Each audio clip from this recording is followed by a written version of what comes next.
If you're thinking about upgrading your smoker or getting your first one ever, this is the video for you.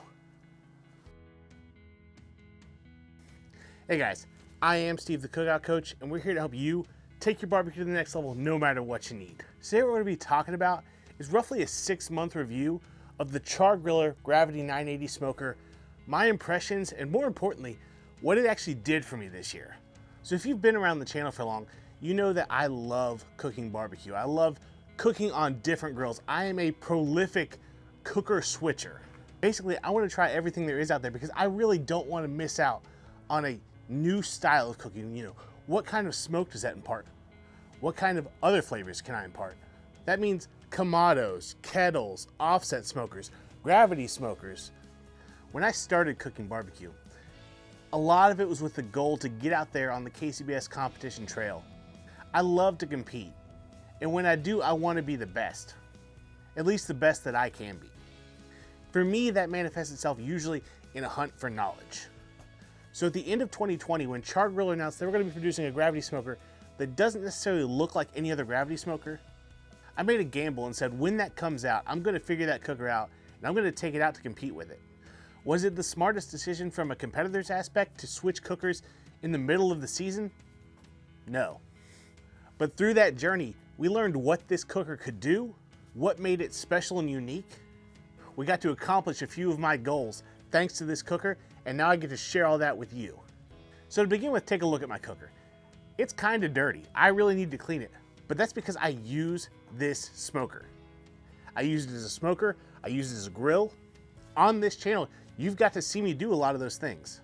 One of the biggest takeaways I've learned this year with this cooker is that it can produce some absolutely amazing smoke flavor, and that's because of how the charcoal silo works. Hang on, I'll show you. Basically, you can see right down there is your fire grate. That is where your fire happens, and those vertical lines are where your smoke and heat enter the cooking chamber. This means is all of the smoke coming from the ash pan down below comes up and through the fire, which basically scrubs all the volatile compounds. All the smoke that doesn't taste good should burn off in the fire. This basically means you can throw a lot of wood into that pan to generate a lot of good smoke. With the bad stuff basically being cleansed by fire, you're left with a delicious smoke. And the big thing I learned there was it takes a lot more wood than you would think to generate enough smoke for what some people think is really smoky but still very, very good barbecue. I'm talking 4 fist-sized chunks. It took me 2 or 3 comps into the season and a lot of testing on chicken to figure that out. Once we figured that out, our chicken scores got back on track. We won chicken. We had back-to-back grand championships in the backyard division. We discovered through several videos with y'all that this cooker at about 650 degrees grills one heck of a steak, one heck of a pork chop, does an amazing job. The job it does, coupled with the ease at which it is to do it, it's hard to beat, really. To me, there is one drawback to this cooker. It's nothing that's insurmountable, but it is worth noting. I probably move my cookers around the country more than most people when it comes to a backyard cooker. This, plus another one just like it, get on a trailer on a regular basis at least once, a lot of times twice a month, to go to some random competition. One issue that's brought up for me is it doesn't move that great through uneven ground. If this is on your back porch, perfect. If it's somewhere it's not gonna move, perfect. If you're gonna roll it through gravel, you're gonna have to help it along. The smaller casters on the front don't like to roll through rocks very well. It's not the biggest deal. I usually pick it up by the shelf and lift those casters off the ground. It's not my favorite thing to do. I feel like I'm being a little bit rough with it, but in comparison to the value this thing brings to my backyard and to my competition team, worth it. Low and slow, pork butts, ribs, briskets, hot and fast, steaks, pork chops, chicken breasts. This cooker really does it all. It's held up extremely well to my abuse. I'm not necessarily easy on any cooker. This one has some dings in it because of what I've done, but it just keeps working. For the ultimate test this year, we entered our first ever KCBS Masters Series Professional Barbecue Competition. For those of you that aren't familiar, those competitions consist of 4 categories: chicken, ribs, pork butts, and brisket. To be entirely honest with y'all, you've seen me cook a lot of food. I've never actually cooked a competition brisket. but I knew how to run this cooker. I knew what it could do.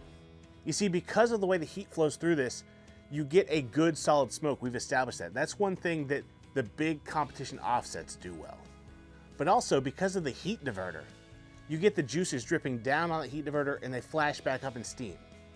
That's a big thing that's right now popular with the drum smokers.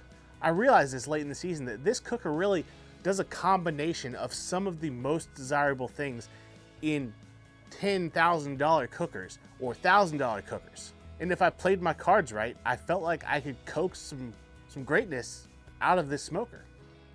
I put together sort of a hybrid game plan, what some people do with drums and what some people do with big offsets. Loaded up, we went to our first Master Series double at Zombie in Virginia. If you've been with the channel for long, you probably know how passionate I am about competition barbecue, how being good at competition barbecue is something that's a long-term goal of mine. I don't get to deal with it a lot on the channel, but when I do, I hope you guys understand just how much that means to me. Trusting what we know, not believing that you have to pay a certain amount for a smoker, but taking this Char-Griller Gravity 980, running it the way we know how, we were able to coax out a first place rib call in a professional event, our very first event out, and finished 8th overall. We went back the next day and we took a first place brisket call and finished 3rd overall in our second ever pro event. I get a lot of questions of, is this cooker worth it? Is it better than an Akorn? Is it better than this, that, or the other? I don't know that it's necessarily better than anything, but it has some of the most tricks I've ever seen in one smoker. Anything you want to do, you can do on this smoker. This smoker helped me achieve a goal of mine, not once, but twice in the same weekend. For right now, if you need a smoker, I don't know that I could recommend anything better than a Char-Griller Gravity 980. So at about the 6-month mark, there's nothing I could be happier with. Now you heard me say it's a little bit dirty. If you're thinking about this smoker, but you're not sure about the maintenance on a Gravity, how do you take care of that? Meet me over here. Let's talk about cleaning this thing.